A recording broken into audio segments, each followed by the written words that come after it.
Oriente o la llamada del desierto. Vocación de Anacoreta. A partir de la huida de Aquileia, comienza para Jerónimo la que se podría llamar la gran experiencia. Experiencia del desierto. Por más que lo parezca, la brusca ruptura de Aquileia no es la causa de su marcha hacia el desierto, para el que hacía tiempo venía preparándose junto con su amigo Heliodoro, aunque no parece que hubieran pensado en un lugar determinado. Así pues, el torbellino de Aquileia puede que precipitara el momento, pero no es la causa del propósito. De esta precipitación es reflejo una de las primeras cartas de Jerónimo, la que escribe a Rufino, que por entonces estaba recorriendo el interior de Egipto y visitando los coros de los monjes. En ella, Jerónimo le comunica el ardiente deseo de reencontrarse con él. Alude también a su decisión repentina de abandonar Aquileia y describe al amigo la peripecia dramática de su peregrinar errante hacia lo desconocido. El viaje empieza por mar, pero a partir de Grecia transcurrirá todo él por tierra. La travesía de Tracia, Ponto y Bitinia, todo el camino de la Galacia y Capadocia, y el calor ardiente de Sicilia habían quebrantado mi salud, antes de que por fin me acogiera Siria, puerto segurísimo para este náufrago errante. Bastaría ir trazando una línea sobre el mapa a través de las regiones que recorre Jerónimo para confirmar que su viaje fue realmente un peregrinar errante hacia lo desconocido. Siria le recibió como puerto segurísimo para el náufrago. Jerónimo había llegado al puerto que siempre necesitaba, el puerto de la amistad. En Antioquía moraba Evagrio, a quien había conocido en los ambientes de Aquileia. Este Evagrio, a quien con sobradas razones Jerónimo dedicara todo su agradecimiento, tiene una cierta importancia histórica, sobre todo por su capacidad de mediador. Proveniente de una ilustre familia latina de Antioquía, que había contraído méritos militares importantes, Evagrio disponía de una notable fortuna y en consecuencia también de una posición social ante la que no se cerraba ninguna puerta, ni siquiera las del palacio. A Occidente llegó hacia el año 362 como presbítero acompañante del obispo de Vercelli. Evagrio permanecería algún tiempo en Italia, donde dejó buen recuerdo por sus actuaciones en favor de los obispos católicos, entre ellos el Papa Damaso, acosado por sus homólogos arrianos. Esto ya era suficiente motivo para que Jerónimo sintiera una especial afección por esta personalidad. A ello se añade sin duda la perspectiva de encontrarle algún día en el Oriente anhelado. En Antioquía, Jerónimo pasó cuanto puede pasarse en punto de enfermedades. Así comenzó la experiencia oriental. Es posible que Jerónimo no contara con este previo desierto interior de la enfermedad, a la que se sumara la pérdida dolorosa de un gran amigo de los tiempos de Aquileia, que, como él, disfrutaba en Antioquía de la hospitalidad de Evagrio. Cuando Jerónimo recuerde algún año más tarde la muerte de este compañero, todavía sus palabras sonarán como un lamento. Y perdí a uno de mis dos ojos, pues una fiebre repentina me arrebató a Inocencio, que era una parte de mi alma. Este es uno de los sentimientos más hondos de Jerónimo, quien andando el tiempo logrará la perfección consumada en el género del escrito consolatorio tan propio de su sensibilidad.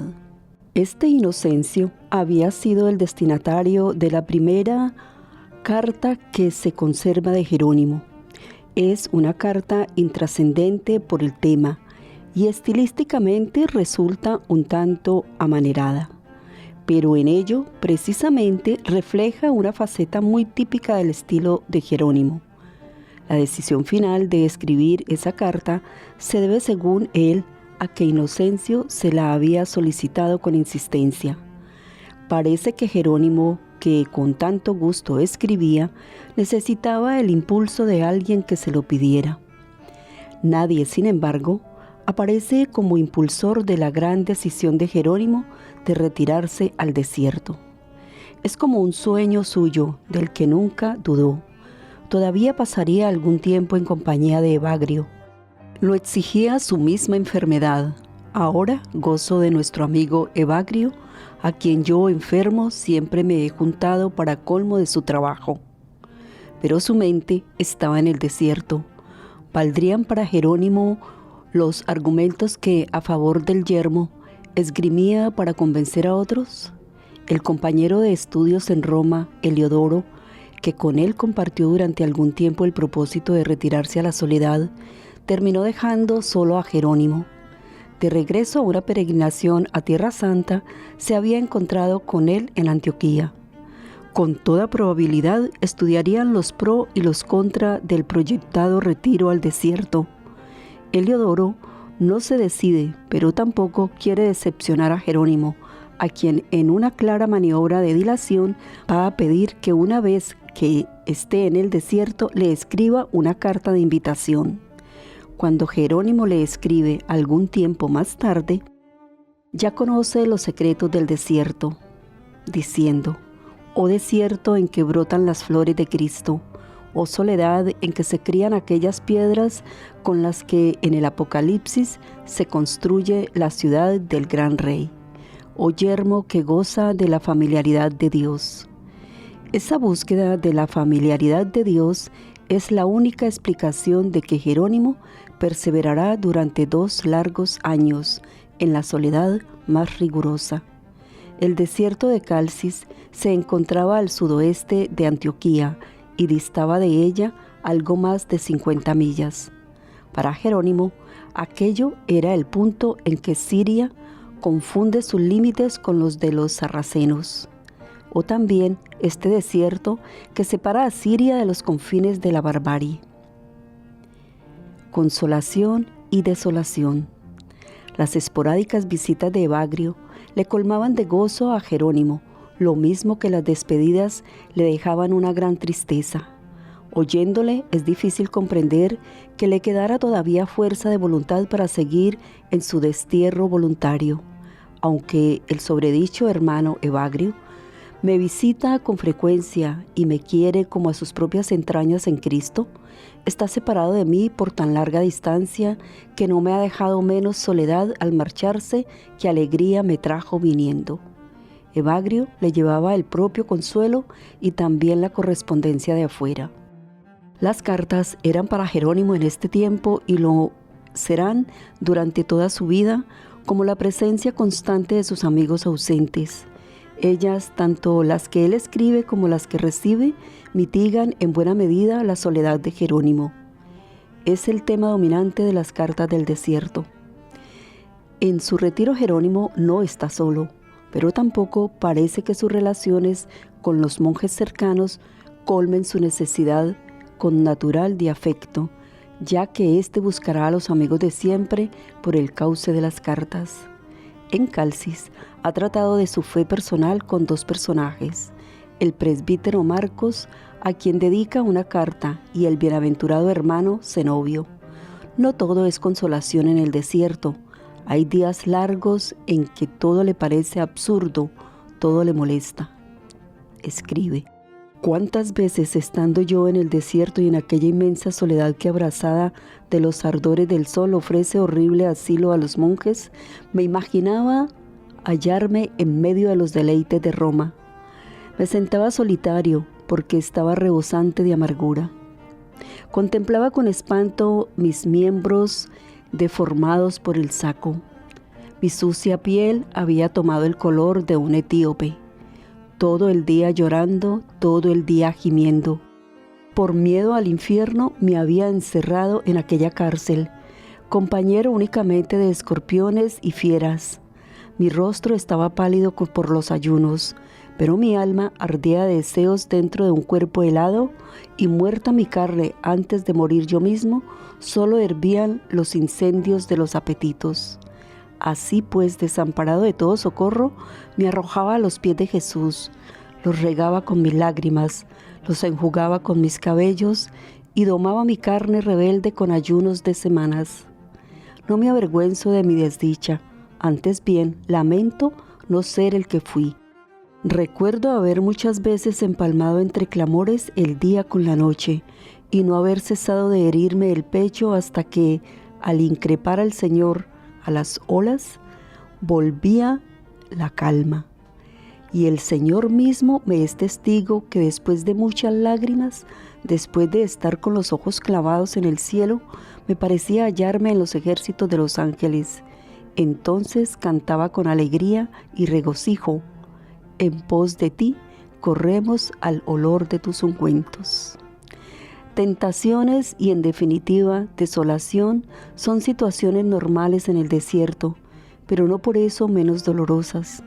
A las mortificaciones habituales de Jerónimo en este tiempo se sumaba el desconocimiento de la lengua siria, aunque no parece que esta deficiencia le hiciera sufrir demasiado, pero se hace sentir por contraste cuando recibe cartas de sus amigos de Occidente, diciendo: ellas son las únicas que aquí saben latín. Con todo, no sintió la necesidad de aprender la lengua que se hablaba en el desierto, lengua bárbara a medio formar, y prefirió en esa misma línea la ascética del silencio. No ocurrió lo mismo con otra lengua que cada vez se le hacía más necesaria, el hebreo. A medida que se adentraba más en el estudio de la escritura, la lengua de los libros santos le parecía cada vez más imprescindible. ¿Qué mejor práctica ascética para un estudioso integral como Jerónimo que la de preparar pacientemente un instrumento tan importante? Además, el tiempo que dedicara al hebreo era tiempo que quitaba a la imaginación. En retrospectiva, contará él mismo: siendo yo joven y estando recluido entre las fronteras del desierto, no podía soportar el aguijón de los vicios y la fogosidad de mi naturaleza. Procuraba doblegarlos con frecuentes ayunos, pero mi imaginación era un hervidero de pensamientos. Para domarla, me hice discípulo de un hermano hebreo que se había convertido y me puse a aprender el alfabeto hebreo y a ejercitarme en la pronunciación de vocablos fricativos y aspirados. Cuánto trabajo consumí en ello, por cuántas dificultades pasé, cuántas veces me desanimé, cuántas desistí, para volver a empezar de nuevo por el deseo de aprender. De todo ello me es testigo mi conciencia, y no solo la mía, aunque era yo quien pasaba por ello, sino también la de cuantos vivían conmigo. El sueño de la integración interior. En relación con el desierto, Jerónimo pasa por una experiencia que va a tener repercusiones importantes a lo largo de toda su vida. Es lo que se ha llamado el sueño jeronimiano. Se ha escrito mucho y se seguirá escribiendo sobre este acontecimiento. Si fue realmente un sueño o más bien una alucinación o un delirio febril. Tampoco se sabe con exactitud en qué momento ocurrió, si antes del desierto, durante la primera estancia en Antioquía, o, como es más probable, en los momentos fuertes de su experiencia ascética en Calcis. Una y otra cuestión importan en realidad bien poco. Lo decisivo es el relato mismo y la viveza emocional con que se expresa Jerónimo sobre una experiencia ocurrida hace de ello ya muchos años. Los elementos elaborados en el sueño jeronimiano no tienen nada de quiméricos y más bien reflejan una situación existencial de disociación interior que estaba pidiendo urgentemente una solución. Después de largas vigilias de la noche, después de las lágrimas que el recuerdo de los pecados pasados me arrancaba de lo hondo de mis entrañas, tomaba en mis manos a Plauto, y si alguna vez volviendo en mí mismo me decidía a leer un profeta, su estilo tosco me repelía. La formación en la literatura clásica, esa segunda naturaleza que se había desarrollado en Jerónimo, no dejaba lugar para la otra formación, la bíblica, que al igual que ella exigía todo el hombre. Es comprensible el sufrimiento que esta situación provocaba en él. Un día de Cuaresma, con el cuerpo abrasado por la fiebre, sería arrebatado súbitamente en el espíritu y arrastrado ante el tribunal del juez. Preguntando por su condición, Jerónimo responde que es cristiano. Pero el que estaba sentado me dijo: mientes, no eres cristiano, eres ciceroniano, pues donde está tu tesoro, allí también está tu corazón. El juez manda que lo azoten. Jerónimo pide compasión, y a su oración se unen los circunstantes que suplican al juez que perdone mi mocedad y me conceda lugar a penitencia por el error. La mocedad de Jerónimo en ese momento equivalía a la edad de los 30 años aproximadamente. El error no era otra cosa que el desajuste entre dos amores: el amor ya enraizado a los clásicos y el amor naciente a la palabra divina. El sueño refleja una lucha sorda, la lucha de todos los días por la integración de estas dos fuerzas. Es, en definitiva, una experiencia de maduración para Jerónimo, que en el sueño reviste todos los caracteres de un drama. De hecho, una de las cualidades más destacadas en la obra posterior de Jerónimo será la maestría con que une la elegancia clásica con la ciencia bíblica. La decisión doctrinal. El tiempo del destierro transcurre lento entre oración y estudio, entre ayunos y pequeñas victorias, entre consolación y desolación. De esta época proceden los primeros ensayos biográficos y exegéticos, y sobre todo las primeras cartas. Son en total unos 2 años los que Jerónimo pasa en Calcis. La soledad en que vivió todo ese tiempo fue más psicológica que real. Conoce otros monjes que, como él, buscaban los secretos del desierto, pero ni la lengua siríaca ni el carácter oriental le facilitaron un contacto cercano y personal. El último año, además, estará marcado por los malentendidos característicos de este tiempo, entre teólogos que, sin querer ser manifiestamente arrianos, sin embargo, se resistían a Nicea. Los monjes, convencidos de Jerónimo, le presionarán para que tome posición en el terreno dogmático. Se ve que entre ellos no todo era silencio ascético ni concordia teológica. El tema en discusión es el de las hipóstasis, nombre nuevo que no acaba de perder su ambigüedad y sigue significando en muchos círculos tanto persona como naturaleza. Esa es igualmente la idea que comparte Jerónimo. Toda la escuela secular no entiende otra cosa por hipóstasis que usía o sustancia. Pero en el fondo, todavía más que adhesiones claras a doctrinas, lo que se pide son adhesiones claras a personas. Esta es la angustia que llevará a Jerónimo a escribir nada menos que al Papa Damaso, en petición de consejo. El patetismo de la carta descubre la hondura del sufrimiento de Jerónimo, donde dice: sacudido por el viejo furor que enfrenta a los pueblos entre sí, el oriente desgarra en pedazos la túnica inconsutil del Señor, la que fue tejida de una sola pieza, y las zorras devastan la viña de Cristo, hasta el punto de que entre las cisternas rotas y sin agua se hace difícil adivinar dónde está la fuente sellada y el huerto cerrado. Por eso juzgué que debía yo consultar a la cátedra de Pedro y a la fe alabada por boca apostólica, y buscar alimento para mi alma, allí donde en otro tiempo recibí la vestidura de Cristo. La imagen de las cisternas rotas centra el problema de discernimiento en que se encuentra Jerónimo, cuando dice: no conozco a vital rechazo, a Melesio, ignoro a Paulino, solo sé que quien no recoge contigo desparrama, es decir, el que no es de Cristo es del anticristo. La situación de la iglesia de Antioquía por estas fechas no podía ser más complicada. 3 eran los obispos doctrinalmente ortodoxos, pero ninguno de ellos disponía de una clara legitimidad. Desde el año 330, en que Eustacio, obispo de confesión nicena, fue depuesto y desterrado, la sede episcopal de Antioquía había estado ininterrumpidamente provista con obispos arrianos. La mayoría de los fieles pasaría a la disciplina del obispo arriano, pero un grupo reducido se mantenía fiel a la memoria de Eustacio. Aglutinador de este grupo era el presbítero Paulino. El año 360 pudo cambiar la situación. En los primeros días de enero se celebra un concilio en Constantinopla, en el que el emperador Constantino impondrá a todos los obispos reunidos una fórmula de fe, que ni es arriana ni tampoco propiamente nicena. De ahí saldría el llamado arrianismo histórico, el arrianismo que se difundió a través del pueblo visigótico.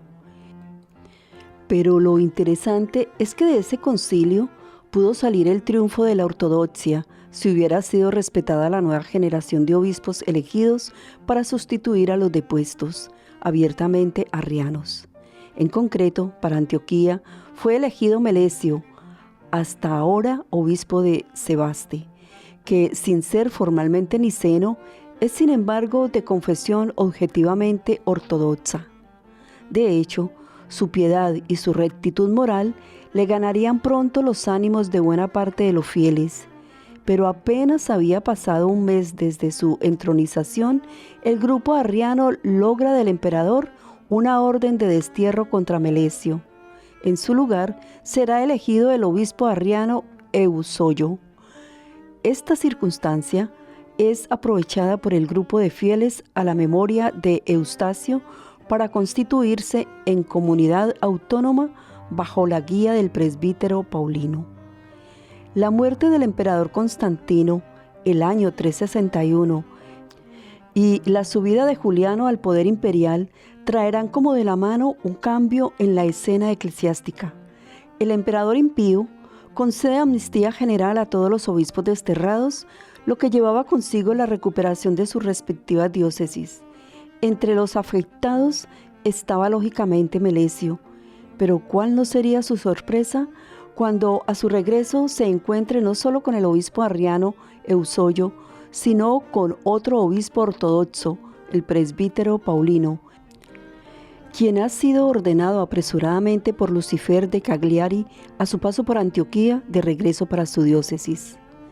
A las anteriores calamidades de la iglesia de Antioquía se añade desde ese momento la de este cisma interno representado por dos obispos ortodoxos, Melesio, a quien asisten fuertes razones de legitimidad, y Paulino, designado y consagrado obispo anticanónicamente por uno de los obispos más ortodoxos del momento. Por si esto fuera poco, unos 10 años más tarde, Vital, sacerdote de Melesio, se pasaría al partido del obispo heterodoxo de Apolinar de Laodicea, y consagrado obispo por este intentaría imponer su jurisdicción sobre toda la comunidad antioqueña. Nunca llegó, es verdad, a tener gran prestigio, pero había sido él precisamente quien antes de su consagración cismática en un viaje a Roma había logrado que el Papa Dámaso reconociera a Paulino como único obispo legítimo de Antioquía. La opción de Jerónimo no era fácil. Excluido Eusoyo, el guía espiritual más atractivo, no podía ser sino quien siempre había mantenido una línea de impecable ortodoxia, y este era Paulino. Por más que Jerónimo asegurara en la carta a Dámaso, ignoro a Paulino, este estaba asistido en ese momento por uno de los más apreciados amigos de Jerónimo, Evagrio, quien, andando el tiempo, el año 388, terminaría siendo el sucesor de Paulino en la sede antioqueña. Precisamente con la muerte de Evagrio, el año 393, al no ser elegido nadie como sucesor suyo, iba a terminar pacíficamente el cisma de Antioquía. Introducción a la exegesis. Sería aproximadamente el año 376 o el 377 más o menos, cuando Jerónimo se vio sometido a la más cruda guerra por parte de sus convecinos del desierto. Por un lado, dice, se embravase aquí el furor arriano sostenido por los poderes del mundo. Por otro, la iglesia se halla escindida en 3 bandos y cada uno tiene empeño en atraerme hacia sí. La antigua autoridad de los monjes que moran en estos contornos se levanta contra mí. No parece que Jerónimo hubiera puesto un límite a su vida anacorética, pero ésta se le hizo insoportable a raíz del conflicto teológico con sus vecinos. En carta a Marco, uno de los pocos con quien trataba en su soledad, describe su situación anímica de los últimos días del desierto. Antes de hablar contigo de mi fe, que conoces perfectamente, me veo forzado a gritar contra la barbarie de este lugar. No se me concede ni un rincón del desierto. Lo único que les gustaría es que me fuera de aquí. Yo mismo, si no me retuviera la debilidad de mi cuerpo y la aspereza del invierno, ahora mismo emprendería la fuga. Pero mientras llega la primavera, suplico que se me conceda por unos pocos meses la hospitalidad del desierto. Por el contexto de la carta, Marco había hecho de pacificador entre Jerónimo y los que le hostigaban, y le había pedido una confesión escrita de fe. Jerónimo le notifica que tal escrito obra ya en poder del santo monje Cirilo, con quien junto con Zenobio une a ambos una piadosa amistad. Así se despidió Jerónimo del desierto. Probablemente en la primavera de ese año regresó a Antioquía al lado de Evagrio. La amistad de éste allanó el camino de Jerónimo hacia el obispo Paulino, quien no tardaría en ordenarle sacerdote. Para ello Jerónimo dio su consentimiento, pero con una condición: si de tal forma me concedes al presbiterio, que no suprimas en mí al monje. Ávido siempre de nuevos conocimientos, Jerónimo aprovechó su estancia en Antioquía para perfeccionarse en la exegesis. El maestro singular de esta ciencia sería Apolinar de Laodicea, conocido sobre todo por sus erróneas doctrinas cristológicas, lo que no era incompatible con una extraordinaria habilidad en el tratamiento de las Escrituras. Años más tarde, Jerónimo lo recuerda así: cuando yo era joven, me sentía arrebatado por un extraordinario deseo de aprender y nunca me tuve por maestro a mí mismo. En Antioquía oí con frecuencia a Apolinar de Laodicea y cultivé su amistad, y aunque él me instruyó en las Santas Escrituras, jamás acepté su discutible doctrina acerca de la inteligencia de Cristo. Es posible que en Antioquía no estuviera Jerónimo mucho tiempo. En todo caso, lo aprovechó bien, no solo aprendiendo, sino produciendo ya algunos trabajos teológicos. Su extraordinario deseo de aprender le llevaría pronto a Constantinopla, donde se encontraría con San Gregorio Nacianceno, quien por ese tiempo, el año 378, se había encargado de la iglesia de la capital del imperio.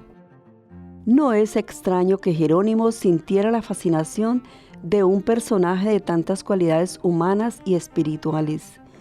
De la mano de Gregorio entrará Jerónimo en los secretos de la exegesis alegórica, a la vez que descubrirá los valores del mundo teológico griego, apenas conocido en Occidente. Uno de los buenos propósitos de Jerónimo será hacer de puente entre la teología griega y la latina, ofrecer a los latinos la rica ciencia de los griegos. Dos autores llamaron al principio la atención de Jerónimo: Eusebio de Cesarea, con sus trabajos históricos y Orígenes. Del primero traduciría la Crónica Universal, a la que, según Carta de Damaso, daría el bonito título de Libro de los Tiempos. Con ello haría un gran servicio al mundo latino, tan ayuno de obras de carácter histórico. Jerónimo aprovecharía para intercalar de vez en cuando notas propias en las que se aprecia la huella de sus simpatías o antipatías por determinadas personalidades de su tiempo.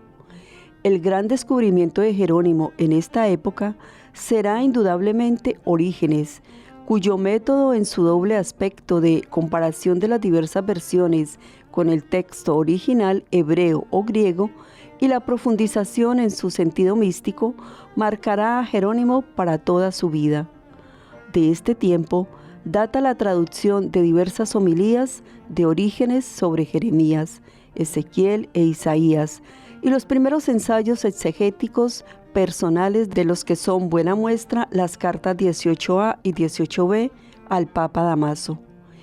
En ellas coordina lo aprendido de Orígenes con su aportación personal.